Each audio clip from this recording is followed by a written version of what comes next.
है और नवंबर में जैसे हम सब जानते हैं एमएससीआई का एक और रिव्यू होने वाला है। अब इस पर आईएफएल की रिपोर्ट जारी हो चुकी है। यतिन हमारे साथ जुड़ गए हैं। यतिन बताइए, अब एचडीएफसी तो रेडार पर रहेगा, इसके अलावा और क्या?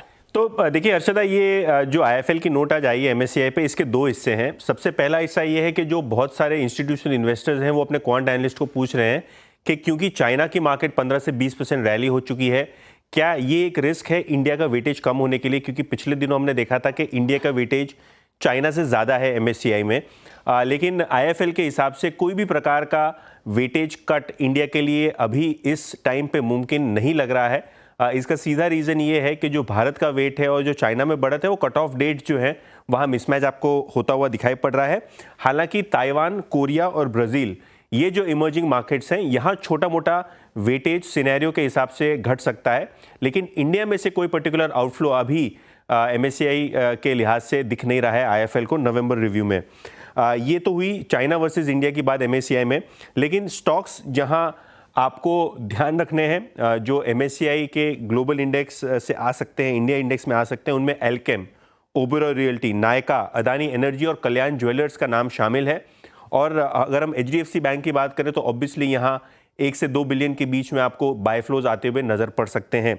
लेकिन जो इंपॉर्टेंट स्टॉक्स हैं जो हम लिस्टिंग के लिहाज से देखेंगे, जिनका अच्छा मार्केट कैप है, जहां एक लाइक्लीहुड है इंक्लूजन की, यहाँ ओला इलेक्ट्रिक है, टाटा टेक्नोलॉजीज है, प्रीमियर एनर्जी से तो हमको पता ही है किस हिसाब से स्टॉक में रैली हुई थी आईपीओ के बाद, भारतीय एक्साकॉम और बजाज हाउसिंग फाइनेंस। तो ये भी डार्क हॉर्सेज हैं जो एमएससीआई के इंडिया इंडेक्स में शुमार हो सकते हैं।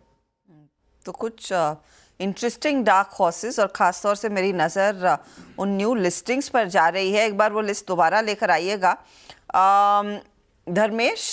इनमें से प्रीमियर एनर्जीज, भारतीय Hexacom, Bajaj housing, of course Ola electric और टाटा टेक भी है, लेकिन आपको क्या पसंद आ रहा है जहां पर शायद आप भी पोजीशन लेने के बारे में सोचेंगे?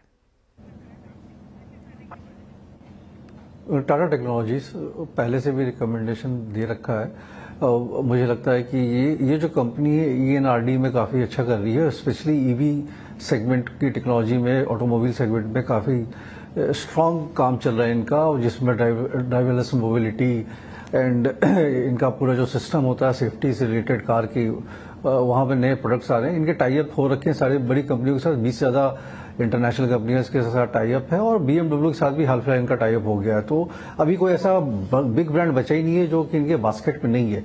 रोल आउट होने में प्रोडक्ट में टाइम लगता है, 6-8 महीने से 1 साल 1.5 साल लगेगा, तो धीरे धीरे नंबर्स ये फ्लो होने लगेंगे। 3 साल के नजरिए से अगर आप इसको इन्वेस्टमेंट करके बाइक रखते हैं तो 2500 से 2700 के प्राइस टारगेट निकल के आते हैं टाटा टेक्नोलॉजीज के लिए। तो मुझे अभी के लेवल पर तो काफी अट्रैक्टिव बाई लग रहा है और सस्ता भी लग रहा है।